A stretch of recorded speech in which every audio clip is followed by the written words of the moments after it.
Explainer presenting nowhere in Africa. ये वक्त होता है सन 1948 का। ये वो वक्त था जब वर्ल्ड वार 2 की शुरुआत हो चुकी थी और जर्मनी में जीवस लोगों के ऊपर अत्याचार शुरू हो गए थे, जिसके चलते कई जीविश लोगों को जॉब से निकाल दिया गया था।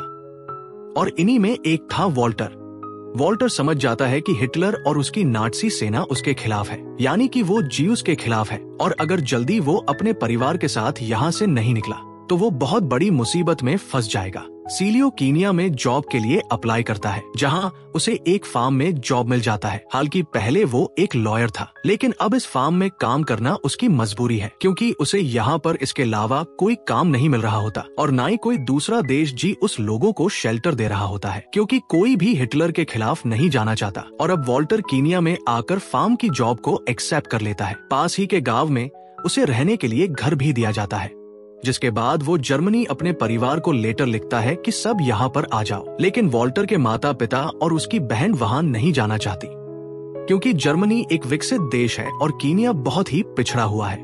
और उसकी पत्नी और उसकी बेटी केनिया के लिए निकल पड़ते हैं। और जब वो वॉल्टर के पास जा रहे होते हैं तो उन्हें एहसास होता है कि ये देश बहुत ज्यादा पिछड़ा हुआ है। यहाँ पर पानी की बहुत कमी है, जिस वजह से जानवर मारे जाते हैं। साथ ही कीनिया में बहुत मच्छर होते हैं। इसलिए वॉल्टर ने लेटर में लिखा था कि अपने साथ एक मच्छरदानी यानी कि एक नेट भी लेकर आना, ताकि सोते समय ये अपने आप को मच्छरों से बचा सके। दरअसल वॉल्टर जब यहाँ पहुंचा तो उसे मच्छरों के काटने की वजह से मलेरिया हो गया था, जिस वजह से उसकी जान तक जाने वाली थी। पर उसके कुक ओवर ने उसकी जड़ी बूटियों से जान बचाई और अब वॉल्टर की पत्नी और उसकी बेटी वहाँ पहुँच जाते हैं जहाँ वॉल्टर रहता है। वॉल्टर अपने परिवार को देखकर बहुत खुश होता है। उसका कोक वाटर की बेटी को देखकर बहुत खुश होता है और उससे अपने गले से लगा लेता है। वो भी उसे देखकर बहुत खुश होती है। और अब यहाँ पर वॉल्टर अपने परिवार को पूरे गांव को दिखाने के लिए ले जाता है। दरअसल पानी की कमी की वजह से फार्म के जानवर मर रहे होते हैं, इसलिए फार्म का ओनर वॉल्टर से कहता है कि तुम्हें जल्द से जल्द कुआं खोदना होगा ताकि जानवरों को पर्याप्त पानी मिल सके। अब एक रात को वॉल्टर अपने परिवार के साथ डिनर कर रहा होता है और उस वक्त उनका जो कुक होता है वो दूर बैठा होता है। ये देखकर वॉल्टर की बेटी को बहुत अजीब लगता है। उसे नहीं पता है कि काले और गोरे लोगों के बीच में बहुत भेदभाव है, क्योंकि उनका कुक ब्लैक है, इसलिए वो उनके साथ नहीं बैठ सकता। अब जैसे जैसे भी दिन बीतते हैं, वॉल्टर की पत्नी को समझ में आ जाता है कि वो यहाँ पर नहीं रह सकती, यहाँ पर रहना बहुत मुश्किल है। लेकिन वॉल्टर की बेटी को अपने कुक के साथ बहुत अच्छा लग रहा होता है। वो दिन भर उसी के साथ बातें करती है, साथ ही यहाँ की कल्चर के बारे में नई नई बातें सिखाती है। वही वॉल्टर को 6 महीने इसी जगह पर हो चुके हैं, लेकिन वह पानी की कुआं खोदने में कामयाब नहीं हुआ। वॉल्टर की पत्नी को पानी भरने के लिए घर से बहुत दूर जाना पड़ता है। दरअसल कीनिया में मान्यता होती है कि पानी भरने का काम घर की महिलाएं ही करती है, इसीलिए उनका कुक भी इस काम में उनकी मदद नहीं कर सकता। वॉल्टर की पत्नी को खुद ही पानी भरकर लाना पड़ता है। वो इस जगह पर बिल्कुल भी खुश नहीं है और वो जर्मनी वापस जाना चाहती है, क्योंकि वहाँ पर उसके पास सारी सुविधाएं हैं। उसका परिवार वहाँ पर है। वॉल्टर वापस नहीं जाना चाहता, क्योंकि उसे पता है जर्मनी में खतरा है। अब एक दिन जब ये लंच कर रहे होते हैं, तब गर्मी की वजह से वहाँ आसपास की झाड़ियां में आग लग जाती है, जो देखकर वॉल्टर की पत्नी का सब्र का बांध टूट जाता है और वो कहती है कि यहाँ का जो जीवन है वो हमारे लिए नहीं, यहाँ गर्मी, प्यास और मच्छरों के अलावा कुछ भी नहीं है। वॉल्टर उसे कहता है कि आज सुबह मैंने रेडियो पर न्यूज सुनी थी, जिसमें बताया जा रहा था कि जर्मनी में हिटलर का ज्यूस लोगों पर अत्याचार बढ़ते ही जा रहा है। वो ज्यूस लोगों को मार रहा है, उन्हें कंसंट्रेट कैंप में भेज रहा है, साथ ही उसने उनके पूज्य स्थलों को जला दिया है। माना कि यहाँ पर खाने पीने की कमी है, यहाँ पर रहना मुश्किल है, लेकिन कम से कम हम यहाँ पर जिंदा तो है। और ये सुनने के बाद उसकी पत्नी भी सहम जाती है। उसे समझ में आ जाता है कि अब उसे यहीं पर रहना होगा। और धीरे धीरे वक्त बीतने के साथ इन्हें 1 साल हो जाता है। 1 साल के बाद ये इस जगह पर रहने के आदी हो जाते हैं। अब इन्हें भी यहाँ पर अच्छा लगने लगता है। साथ ही वॉल्टर की बेटी की यहाँ के बच्चों के साथ दोस्ती भी हो जाती है। पहले वो उन्हें खेलते हुए दूर से देखती थी, लेकिन उनका जो कोक होता है वो उसकी उनसे भी दोस्ती कर देता है। लेकिन अब सबसे अच्छा दोस्त उसका कुक ओवर होता है। अफ्रीका में इस वक्त अंग्रेजों का शासन था और एक दिन जब ब्रिटिश की गाड़ी उनकी तरफ आती है, ओवर वॉल्टर की बेटी को लेकर अंदर जाता है, क्योंकि उसके दिल में डर होता है कहीं ये उसे अपने साथ न ले जाए। और होता भी ऐसा ही है। ब्रिटिश सोल्जर यहाँ पर आकर इन्हें कहते हैं कि हमें पता चला है कि आप जर्मनी से आए हैं। हम चाहते हैं कि आप हमारा साथ दे ताकि हम जर्मनी को यानी हिटलर को हरा सके। वॉटर उनकी बात मान जाता है। सबसे पहले वो खुद जाता है, इसके बाद वो अपने दोस्त को भिजवा कर अपने परिवार को भी बुला लेता है। लेकिन वॉटर की बेटी जब वहाँ से जा रही होती है तो वो अपने कुक ओवर को देखकर बहुत रोती है, क्योंकि वो उसका सबसे अच्छा दोस्त है। और इसके बाद इन सबको उस जगह ले आया जाता है जहाँ पर ब्रिटिशर्स की कॉलोनी है। यहाँ पर अलग अलग देशों के बहुत सारे लोग होते हैं और अब यहाँ से वॉल्टर को जंग में भेजा जाना है। और जब वॉल्टर की पत्नी को पता चलता है तो वॉल्टर के सीने के पास जाती है और कहती है वॉल्टर को फॉर्म का काम बहुत अच्छा से आता है, क्यों ना उसे किसी फॉर्म का काम दे दे। और वो ऑफिसर कहता है ये मेरे रूल्स के खिलाफ है, मैं ऐसा नहीं कर सकता, वॉल्टर को जंग में जाना ही होगा। और तब वॉल्टर की पत्नी घर में अकेली होती है। तभी वहाँ पर वॉल्टर का दोस्त आता है जो उसे कुछ दिनों से जानता है। वो वॉल्टर की पत्नी से कहता है कि मैं तुम्हारे हस्बैंड की जॉब एक फार्म में लगा सकता हूँ, मैं ऑफिसर को जानता हूँ, लेकिन इसके बदले तुम्हें मेरे साथ सोना होगा। वॉल्टर की पत्नी कॉम्प्रोमाइज कर लेती है, जिसके बाद वॉल्टर की जॉब, उसकी ड्यूटी एक फॉर्म में लगाई जाती है और अब वो एक फॉर्म में काम करना शुरू कर देता है। यहाँ पर पानी की कोई कमी नहीं होती, चारों तरफ बहुत हरियाली भी होती है। वॉल्टर इस जगह सेटिस्फाइड है और एक दिन वॉल्टर को उसके पिता का खत आता है जिसमें लिखा होता है कि जर्मनी के हालात बहुत ज्यादा खराब है, हिटलर का जुल्म बहुत ज्यादा बढ़ चुका है, उसने जर्मनी के सभी बॉर्डर्स को सील कर दिया है, इसलिए अब जर्मनी से कोई भी बाहर नहीं जा सकता। मुझे जिंदगी में पहली बार जर्मनी में रहने से डर लग रहा है।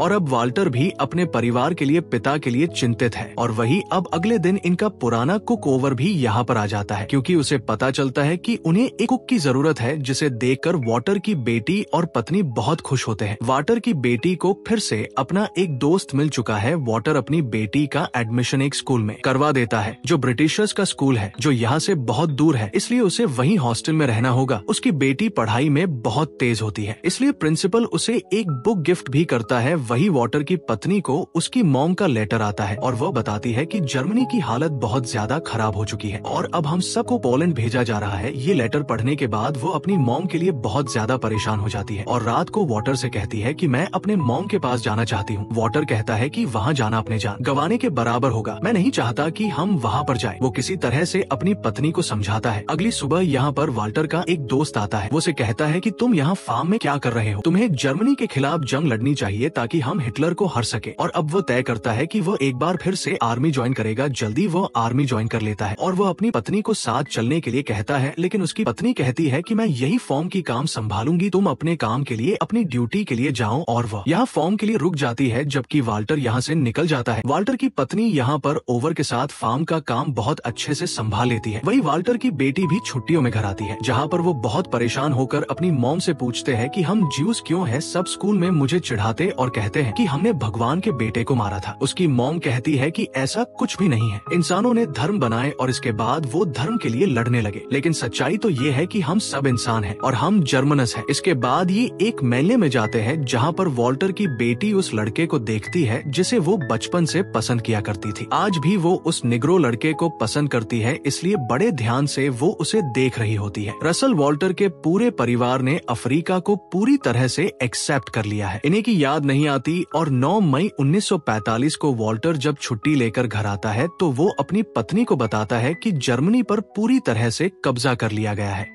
हिटलर मर चुका है, लेकिन साथ ही वो ये बात भी बताता है कि उसके माता पिता मारे गए, उसकी बहन बच गई, लेकिन उसने एक आदमी से अब शादी कर ली है और अब वो एक बार फिर से अपनी आर्मी की ड्यूटी ज्वाइन कर लेता है। 1.5 साल के बाद वॉल्टर को जर्मनी से एक लेटर आता है जिसमें लिखा हुआ होता है कि आपको जज की पोस्ट के लिए नियुक्त किया गया है, आप जर्मनी वापस आ सकते हो। इस बात से वो बहुत खुश होता है। सबसे पहले वो अपनी बेटी के पास जाता है और कहता है कि हम जर्मनी वापस जा रहे हैं। उसकी बेटी कहती है कि मैं एक ही शर्त में जर्मनी जाऊंगी, जब हम अपने कुक ओवर को भी अपने साथ ले जाएंगे। लेकिन वॉल्टर इस बात को नहीं मानता और अब वो अपनी पत्नी के पास जाता है और कहता है कि आर्मी हमें वापस जर्मनी भेज रही है। उसकी पत्नी कहती है कि ऐसा नहीं हो सकता, हमारे बिना तुम ये डिसीजन नहीं ले सकते, मैं कभी भी उस देश में वापस नहीं जाना चाहूंगी जिसने हमारे माता पिता को मारा। साथ ही वो अफ्रीका से प्यार भी करती है और अब इसी तरह से कुछ और दिन बीत जाते हैं और साल आता है 1947 का, जहां वोटर एक बार फिर से अपनी पत्नी को मनाने की कोशिश करता है, लेकिन वो फॉर्म की बातों में ज्यादा बिजी होती है। वॉल्टर समझ जाता है कि अब उसकी पत्नी उसके साथ नहीं आएगी, इसीलिए अगले दिन वो अपना बैग बेक करता और जाने लगता है। उसकी बेटी उसे जाने से मना करती और कहती है कि मॉम को तुम्हारी जरूरत है, लेकिन उसे पता है कि उसका जो दोस्त है उसकी पत्नी अब उसे पसंद करने लगी है, जो फर्म में उसकी हेल्प करता है, और इस बात से और भी ज्यादा नाराज होता है। इसीलिए वो यहाँ पर नहीं रुकता और यहाँ से एयरपोर्ट की तरफ जाने लगता है। लेकिन तभी रास्ते में वो देखता है कि बहुत सारे ग्रासों पर इसी तरफ बढ़ रहे हैं। वो देखकर वो बहुत परेशान हो जाता है, क्योंकि वो जानता है कि ग्रासों पर पूरी तरह से फसलों को तबाह कर देते हैं, और अब उससे रुका नहीं जाता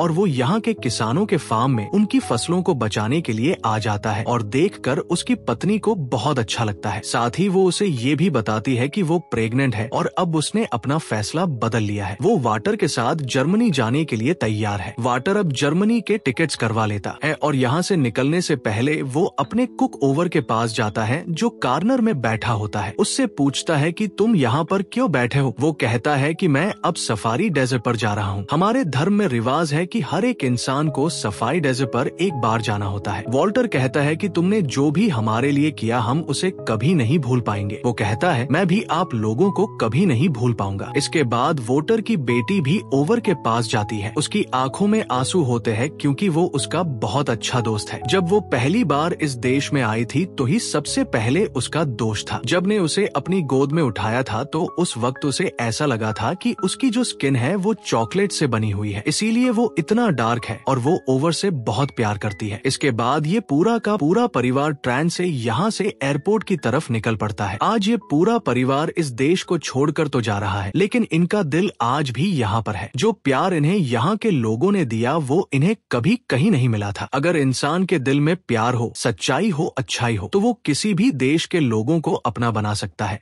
और यही वॉल्टर, उसकी पत्नी और उसकी बेटी ने भी किया था। इसीलिए यहाँ के लोग इन्हें बहुत प्यार करते थे और ये इस मिट्टी को हमेशा अपना समझते थे। इस फिल्म को best foreign film Oscar award से भी नवाजा गया है। ये थी पूरी कहानी film nowhere in Africa की। उम्मीद करते हैं ये कहानी आपको बेहद पसंद आई होगी।